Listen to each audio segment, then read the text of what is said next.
1950 سے پہلے primary chronic بیماریوں کا کوئی علاج نہیں تھا، کوئی دوا ہوتی نہیں تھی، اور لوگوں کو تجربہ نہیں تھا کہ کچھ امراض کی دوائی ہمیشہ کھاتے ہیں۔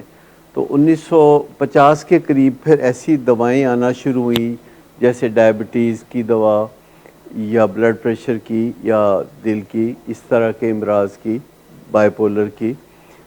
تو شروع میں یہی تصور تھا کہ جب تکلیف ہو تو دوائی کھاتے ہیں، تکلیف ٹھیک ہو تو دوائی چھوڑ دیتے ہیں۔ لیکن پھر 1970 میں امریکہ میں بہت کنٹروورسی ہوئی اور ڈاکٹرز کو ہدایت دی گئی کہ پیشنٹ کے ٹھیک ہوتے ہی دوائی بند کرنا جو ہے یہ کرمنل نیگلیجنس ہے، کرمنل نیگلیجنس یعنی مجرمانہ غفلت ہے۔ اور اس پہ انہوں نے بہت پروپیگنڈا کیا 1970 میں۔ تو 1992 تک 7% لوگوں نے وہ دوائی ریگولرلی لینا شروع کر دی تھی امریکہ میں، اور تقریباً 20% ڈاکٹرز نے بھی ریگولرلی دوائی دینے کی بات کرنا شروع کر دی تھی۔ ہمارے ہاں حالات ذرا اس سے پسماندہ ہی ہیں، لیکن امریکہ میں اس پہ بہت کام ہو رہا ہے کہ ڈاکٹرز کو بتایا جائے کہ کس طرح آپ نے پیشنٹ کے پیچھے نہیں چلنا،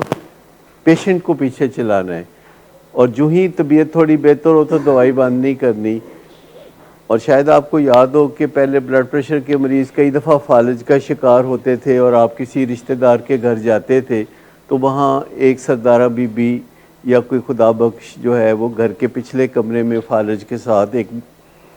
گھر کے ملازم کے ساتھ رہتا تھا۔ لیکن اب الحمدللہ ایسا نہیں ہوتا، کسی کے گھر جائیں تو کسی کو فالج سے دیکھا آپ نے فالج کا مریض کتنے عرصہ ہو گیا نہیں دیکھا۔ پہلے تو معمول تھا کہ کسی بھی رشتہ دار کے گھر آپ جائیں گے تو ایک پچھلے کمرے میں فالج کا مریض ہوتا تھا۔ اسی طرح پھر اور جو پرائمری کرونک النیسز ہیں ان کے بھی بارے میں سنجیدگی آنا شروع ہوئی، اور ہم بہت زیادہ اویئرنیس کریٹ کر رہے ہیں، اور تقریباً ہمیں 1 سال اور لگے گا۔ 1 سال کے بعد پاکستان میں یہ رواج ہو جائے گا کہ جو دماغی امراض کے یا نشے کے مریض ہیں وہ اپنی دوائی کو کبھی نہیں چھوڑنا چاہیں گے۔ ہم اس بارے میں بہت ٹھوس کام کر رہے ہیں، اور ہماری چونکہ بہت زیادہ ویڈیوز ہوتی ہیں یوٹیوب پہ، 10,000 ویڈیوز ہیں، اور ان میں اس طرح کے پیغامات ہیں۔ پر اب زیادہ فوکس اس چیز پہ ہے کہ دوائی جو آپ نے شروع کرنی ہے وہ بند نہیں کرنی جب تک کہ آپ کا ڈاکٹر نہ کہے،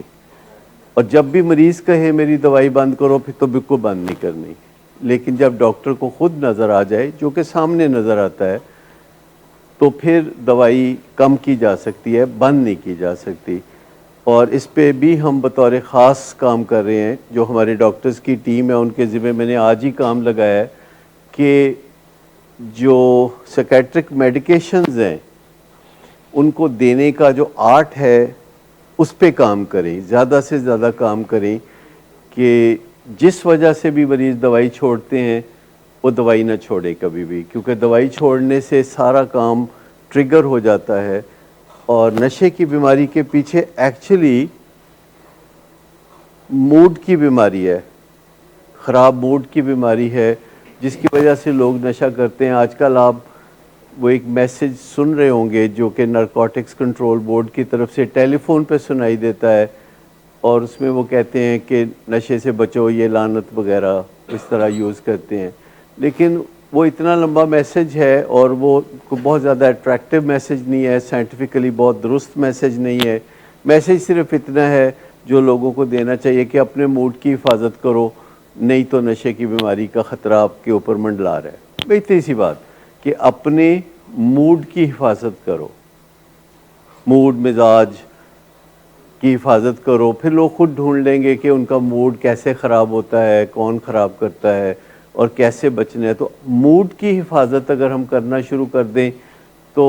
نشے کی بیماری ہمارے یا ہمارے پیاروں کے نزدیک بھی نہیں آئے گی، کیونکہ کوئی ایسا بندہ نشہ نہیں کرتا کہ جس کو موڈ کا مسئلہ نہیں ہو۔ اگر مجھے کوئی آپ میں سے پوچھے کہ کیا ساری عمر دوا کھانی پڑے گی، تو مجھے اس سوال کا جواب نہیں پتہ، لیکن فی الحال آپ کو دوائی کھانی ہے تو یہ پتہ ہے اگلے چند مہینے آپ نے دوا کھانی ہے اس کے بارے میں پتہ ہے، لیکن سپونٹینیس ریکوری ہو سکتی ہے جس میں دوائی کی ضرورت کم ہو سکتی ہے یا زیرو ہو سکتی ہے، اور پھر دوبارہ وہ ضرورت پیدا ہو سکتی ہے۔ بہت سارے بائی پولر یا شیزوفرینکس ہوتے ہیں کہ جن کو دوا کی ضرورت نہیں رہتی اور ہمیں اندازہ ہو جاتا ہے تو دوائی بند کر دیتے ہیں، پر اس کا مطلب ہے کہ دوا دوبارہ شروع ہو جائے گی جب بھی وہ نیڈ پیدا ہوگی۔ تو جو نیڈ ہے وہ کسی بھی وقت دوبارہ پیدا ہو سکتی ہے، اور جو موڈ اور مزاج کی خرابی ہے اس کے لیے دوا چاہیے، اور جو خیال کی خرابی ہے اس کے لیے دوا چاہیے، اور جو سمٹمز ہیں اس کے لیے دوا چاہیے، جو لتھارجی ہے بعض اوقات اس کے لیے دوا چاہیے۔ اور دوا لینے کا فائدہ دگنا ہو سکتا ہے کہ اگر آپ دل سے دوا لیں اور اس بندے کو دعا دیں کہ جس نے وہ دوا ایجاد کی تھی، کیونکہ اگر آپ بددلی سے دوا لیتے ہیں تو وہ اتنا فائدہ نہیں کرتی، کیونکہ ہماری سائیکی جو ہے وہ اس پہ اثر انداز ہو جاتی ہے، اور اگر ہم پورے دل سے دوا لیتے ہیں تو اس کا فائدہ ہوتا ہے۔